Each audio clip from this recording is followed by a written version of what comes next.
Welcome back to the Drive Home Reviews podcast, where I review the movies that I've just seen as I'm driving home from the theater, or from the home theater in this instance, as this film was direct to streaming.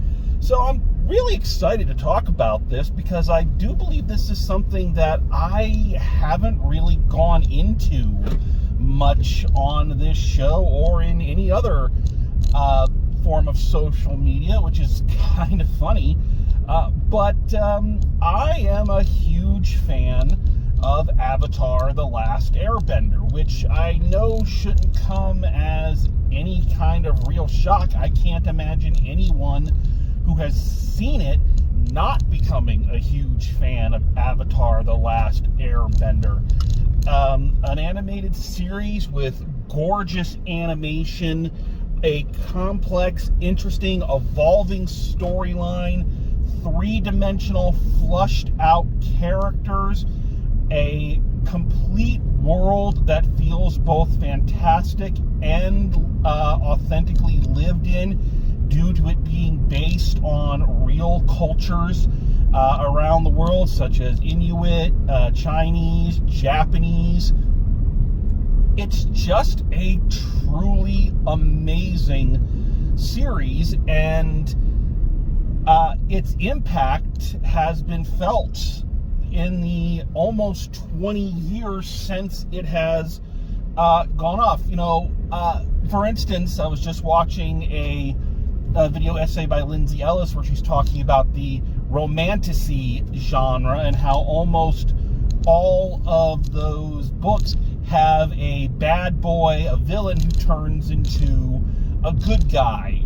And that is a direct line from the Zuko, who has become kind of his own trope in the years since. How big of a fan of this show am I? Let me put it to you this way. It was actually first introduced to me by an ex-girlfriend. And after the breakup, I still watched the show, whereas every other movie or show that we watched together has kind of fallen by the wayside, and I felt no need or desire to revisit, but Avatar stuck. And what's exciting is that I've never really had a chance to talk about it or review it in any meaningful way. That god-awful M. Night Shyamalan abomination, and I realize those are repetitive terms, came out well before I was doing these reviews. I haven't had really any reason to dive into the live-action Netflix show. However, as we're on the subject, let me just take a slight digression to give you my thoughts on that. Now, I don't want to get off on a rant here, but I actually don't have any strong feelings regarding the Netflix live action. I view it kind of in the same way I view the live action Disney remakes. I don't see the purpose. I don't think they're bad. I've watched the first season, and it's not terrible. It's just repetitive. It's already been done, and it's already been done flawlessly. So what's the purpose in revisiting it? Redoing it when you know it's never going to live up to the original. The things about the live-action Netflix series that I did like were the things that covered ground we hadn't covered already. For instance, it goes into the fall of the Airbenders. We see a bit of Zuko and Uncle Iroh pre his exile and scarring, mourning the loss of Iroh's son. The things that added a little bit more flavor to the characters, that part I enjoyed, but everything else is just, been there, done that, seen it. If I want to watch it, I'll pop in the original series. So, yeah. So, again, slight digression there. My apologies.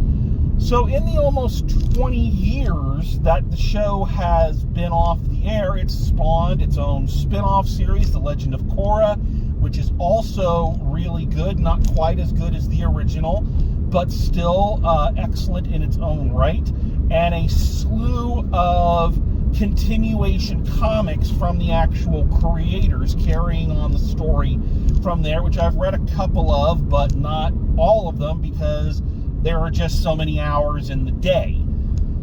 So what makes me excited, and what makes a lot of fans excited, is that this is the first actual continuation in any kind of television or movie format of the original series with the original characters from the time it went off the air in 2008. So, as you can imagine, there's been a lot of excitement and a lot of build-up for this. And in a way, I feel like this is going to be another edition of my long story short series. Make a long story short, but to make a long story short. So anyway, long story short. Why do people say long story short? They're not making it short, Stan. Because it's an Avatar: The Last Airbender movie. It is exactly what you want it to be. Everything that is good about the original series is here. The world is still as vibrant and alive as ever it was. It's a great bridge between the original series and Legend of Korra. It does what I feel are very faithful and realistic continuation of our main cast that doesn't feel tacked on or trying to create false drama. The animation is as gorgeous as ever. One of the other things I really appreciate about the entirety of the Avatar series and universe is that the creators came up with this great premise of different nations being able to harness different elements, air, water, fire, and earth, and control them via martial arts, which is a great way to set up any really awesome sci-fi action sequence. And the shows have always found really ingenious, creative, and exciting ways to utilize these abilities. And they do. The action scenes in this are a million times better than they are in most live action movies. So much so that I'm kind of pissed that they didn't just do this as a direct theatrical release. I think they might have been planning to, but of course, some people may remember it got leaked online. Like, the entire movie somehow got leaked. And so I think they might have been backed into a corner. I don't know if they were always planning to do it as a Paramount Plus exclusive. I heard it was going to be theatrically released, so I think maybe when that happened, and I don't know why anybody would do that, other than to just be an asshole, I think they kind of said, well, we'll recoup our losses and, just do it as a Paramount Plus exclusive. But, oh my God, I wish I could have seen this on the big screen, because it deserves a big screen treatment. I liked this movie so much that even though I've already seen it, if I heard, hey, we're like they did with K-pop Demon Hunters, if I heard, hey, we're going to do a special, limited release, I'd line up with a ticket. I would be so excited to see this on a massive movie screen. It feels like it deserves it. So, big shock. An Avatar: The Last Airbender movie is fucking awesome. Yeah. Crime wave in Gotham. Other breaking news. Water wet. So yeah, there's not a lot I can say about this movie in the positive that isn't already just kind of assumed, because it's an Avatar: The Last Airbender movie. It's freaking amazing. A couple things I will point out, and first off, I really dig the new voice cast, who have a very difficult job, even though actors like Mae Whitman and Donnie Bosco still kind of sound the same. The characters have aged up. Those were their voices when they were in their mid to late teens, and now they're in the mid to late 20s. So yeah, your voice is going to change, even though the actors voicing them still sound the same. So the voice cast already has kind of a huge hurdle to jump because, you know, fans of the show, fans of any popular show can be very possessive about how things were, and I can already hear some people bitching, oh, the voices don't sound the same. Well, yeah, they wouldn't. But I think the voice cast does an excellent job, and I saw a little bit of a panel they did at Comic-Con, and the new guy, you know, who's playing Sokka was kind of talking about, you know, that pressure of, you know, he's such a beloved character, the voice is so connected with the character, and he actually had a conversation with the original voice actor who just told him, hey, make it your own, it's your part now, do your thing, I did my thing. So I'm sure they felt that pressure, but they all sound great, they sound natural and real, which again is something that the original series was very careful of. There was not a lot of, I don't think there was any stunt casting in the original. They had big names, like they had George Takei, they had Jason Isaacs, they had Mark Hamill, you know, they had Mako. So they had big names, but it was never like, you know, come see, you know, this person as so-and-so. It was more like their voices fit the character. And they did a great job in the recasting. And also, I think this time, I believe that they were more culturally accurate. I believe everybody who's playing one of the new characters is actually the nationality that character or their society is based on, which is awesome. I even think, and I should have done a little bit more research on this, but I do believe that the new voice actor for Toph, I think she is actually blind. I've seen, when I did kind of the brief research, I saw her with a cane. So it's like, that's freaking awesome. You know, Toph is one of those great characters whose disability not only was such a touchstone, but one of these ones that says, you know, the disability isn't a weakness, it's your strength. And that played huge into her character, and I think that's why she's so beloved amongst the fandom. So actually having a visually impaired actor play her, I think that's fantastic. No problems. Big ups. There are a couple of guest stars here, but the biggest one I think is Dave Bautista as our, I'm not sure what to call him. Let's say our antagonist. I think before I go further, let's go ahead and throw up the spoiler warning. To talk about this movie, to talk about the things I want to touch on, I have to kind of discuss the storyline a little bit, which can lead to spoilers. So just for fairness, let's throw it up. Spoiler alert. Spoiler alert. Maybe say spoiler before you give away the end of a movie, okay?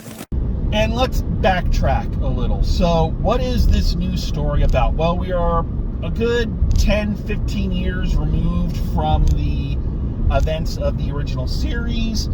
They've begun the formation of Republic City, which is going to be the centerpiece, the main location in The Legend of Korra. And all the characters have grown and moved. Aang is still the Avatar, clearly. But as Republic City is growing, he is becoming a little bit more distant. And the reason for that is Republic City is supposed to be a place where all of the nations and all of the cultures can come and be together. But he's feeling a little left out of that because his culture is gone. He is the last Airbender. That's the name of the freaking series. So he has been busying himself, like Katara is busy, you know, working in Republic City. Zuko's off running the Fire Nation and so on. Aang's been spending his time collecting as many air nomad artifacts as he can, just trying to preserve his culture. Well, that's great and fine until a group that call themselves the Denied, this is a group of non-benders who feel that the bending community has had the power over them for too long. This is another important plot point that is going to come in to The Legend of Korra. Break into the temple and are in search of a map that will lead them to an ancient artifact that supposedly will give bending powers to non-benders. And so Aang and his team set out to find this first, and what they come across is a guy, another airbender, frozen in the side of a mountain, named Taga, I think. I may be mispronouncing the name. Voiced by Dave Bautista. And he tells the story that he was once a non-bender, and this avatar who has, for some reason, been forgotten by the Avatar line and isn't available in Aang's past lives for him to talk to, that she actually created the staff and gave non-benders the power of airbending. So he convinces Aang that, hey, if we go find this thing first, we can bring back the air nomads, which is what Aang really, really desires. Okay? So yeah, big plot layout there, but I want to get that out of the way because it does lead to some of the stuff I want to talk about. And I want to preference by saying that what I'm about to do is nitpick the shit out of this thing. To the point I almost feel guilty. I feel like listening back to this review, it may come off sounding like it is a negative review. And I want to clarify that no, this is not a negative review. I am going to give this movie a huge endorsement. Loved it a lot. There are just some things about it that I wish had been done a little differently, or that I felt like maybe they missed an opportunity to do. So these are nitpicks as opposed to full-on criticism. So please bear that in mind as you listen. So one of the main things about this movie is, if you cannot tell that Dave Bautista is the bad guy, that he's going to do a heel turn and totally, that he has his own motives, he has his own reasons, and that he's trying to corrupt Aang or trying to get Aang to his layer of thinking. If you don't realize that from the moment you see the guy, I have to ask, have you ever watched anything ever? Like, this guy could not be more fucking obvious. And it's not so much an issue, but I've mentioned this before on the show with certain reviews. When something is done so well, and so many things are just as perfect as they can be, like everybody involved sat down with every script, went through it line by line and said, what's the smartest choice that we can make? It means that things that aren't as well done tend to stand out more. It doesn't even mean that they're bad. It just means that perhaps they could have been done with a little bit more subtlety. One of the things that Avatar has always been very great at, one of the things that makes it stand out amongst a lot of its peers, especially on Nickelodeon at the time, was its three-dimensional, really well-rounded characters, and that was across the board.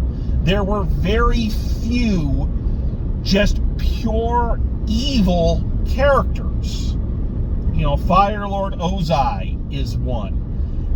Even Azula, who, yes, was a pure bad villain who just loved being bad. Even in the last few episodes, we see kind of her psychosis, and that she's a broken person, and that, a lot of this anger is stemming from this feeling of rejection from her mother. So even there, Azula has some kind of three-dimensional aspect to her. And it's not that Dave Bautista's character doesn't have that. They're very clear that he comes from a time even before Aang, when the nations were still very divided, and the airbenders were being used more as peacekeepers to try to regulate disputes between all the other nations, and they were viewed as weak, and there were fewer of them. So, the other nations were constantly attacking, and he saw, like, all of his friends and all of his brothers and sisters murdered, by the Earth Kingdom. And so that's what kind of sets him on this dark path, and he has that same survivor's guilt, which is the main drive of Aang's character in this one, is that same guilt that he felt fleeing the air nomads when he found out he was the Avatar, and thus not being able to be there when the Fire Nation attacked and wiped them out.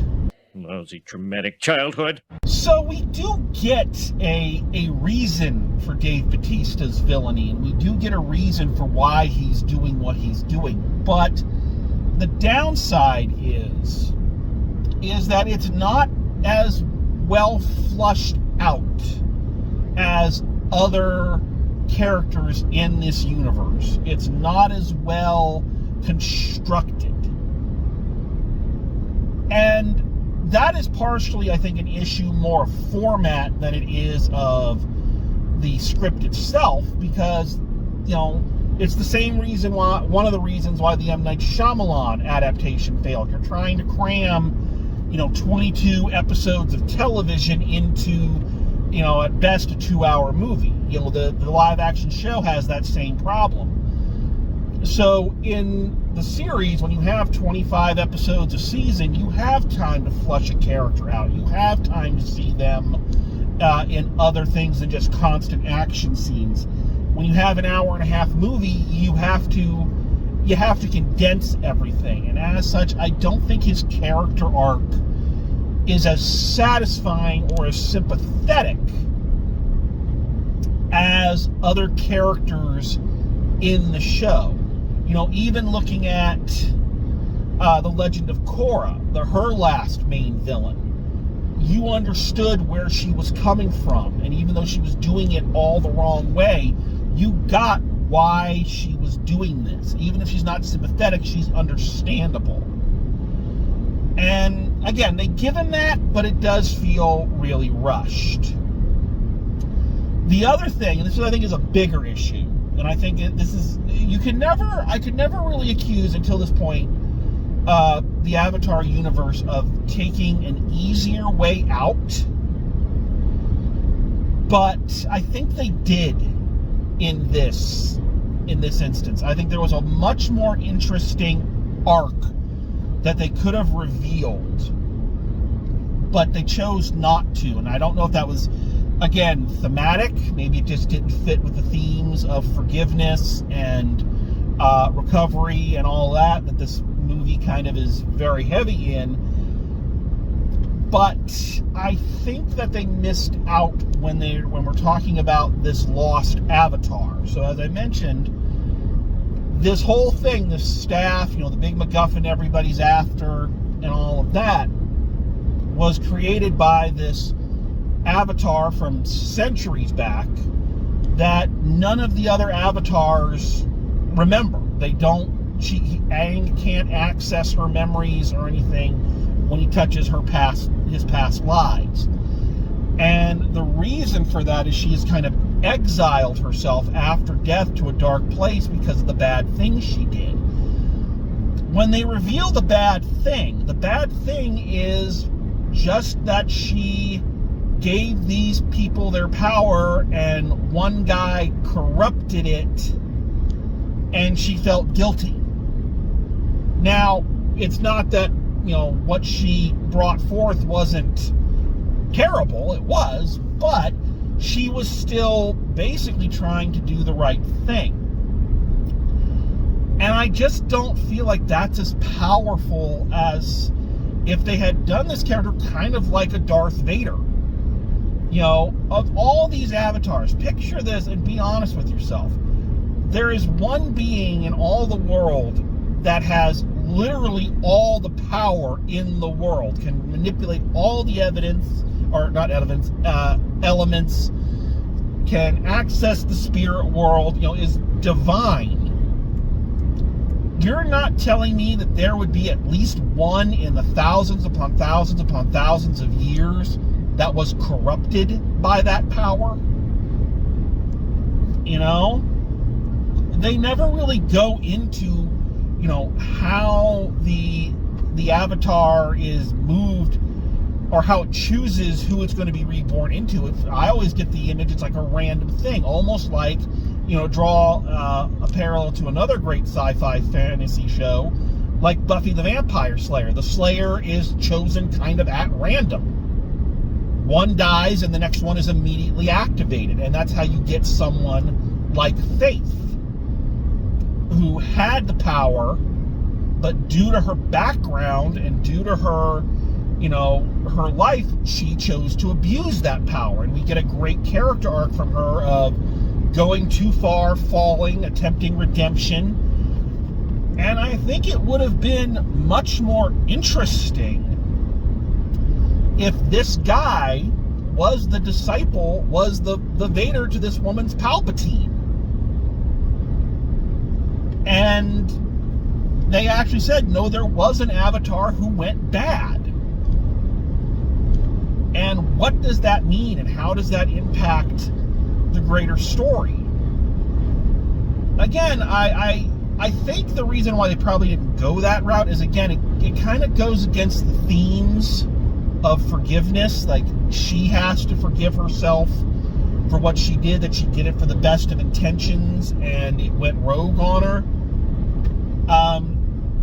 So I can understand that they didn't go that way for thematic elements, but I also feel like for a show and a series that tries to give us the most interesting takes on characters, that they missed a huge opportunity to really delve into. Especially, I hope they do a sequel. I want more of these. That's something they could dive into in a sequel. What does it mean when one of these avatars has all the power, and, you know, how easy is it to be corrupted by it, and try to instead of trying to heal the world, they start thinking like a Sinestro. I've got the power, I will make the world what I want it to be. So yeah, it feels like very out of place for the show and this universe that built itself on tackling moral gray areas and different ideologies, that they kind of missed a huge opportunity. So yeah, those are the two big things. Every other nitpick I can have about this is basically because it's not a show. You know, for instance, the Denied have some interesting characters with great weapons, but we don't really spend any time with them. They're just kind of the foot soldiers, and you're like, I kind of would like to know more about them. But again, hour-and-a-half movie, you're trying to, you know, streamline things. Only other thing I have a complaint about, but this is not about this movie, it's about all movies or shows or anything that does this. So, Avatar Darth Vader there realized she was wrong, you know, sealed her apprentice away where he couldn't get out, or where she thought no one could find him. She hid the staff away, but she still made a fucking map. Like, if you knew this, if you knew this was the darkest power, or this guy was so dangerous, you know, you shouldn't. It's like, why the fuck would you draw a map? Why would you tell anybody and be just like, yeah, I hit it, don't worry about it? But that's, you know, again, all series do this. Again, let me stress, these are nitpicks. These are things that annoyed me slightly, but not in any way that ruined my enjoyment of this film, because this is a kick-ass movie. It's everything you'd want from an Avatar: The Last Airbender film. It was well worth the wait, and I can only hope. I know we're going to get a new Avatar series, I think later this year, in the fall of the year. But I would love for them to do another one of these with the original characters and do more stories bridging the gap between this and Korra. I'd love that, and I hope they do it, because we need this high quality entertainment. This is really, really good stuff that doesn't disappoint. So yeah, if you're a fan of the original show, you're gonna be a fan of this. If you have never heard of the original show, you should really go watch that and then watch this. But if this is your first exposure to the world, then it's a pretty good one. I can't really draw a lot of negatives from it. And the ones I do draw, maybe just things that bother me. So yeah. So that's about all I can really say for it. So final grade for Avatar Aang, The Last Airbender. That's a lot of A's in that name, so it's suitable that I'm giving it an A+. A+ on this one. Excellent film. Loved watching it. Can't wait to watch it again. It makes me want to go and rewatch the series again, which that's a good sign. So yeah, great fucking movie. Okay, so that is that. All right, so thank you for coming along. Thanks for listening. Hope you're all doing well. We'll see you next time, and as always, drive safe, and I will see you at the movies.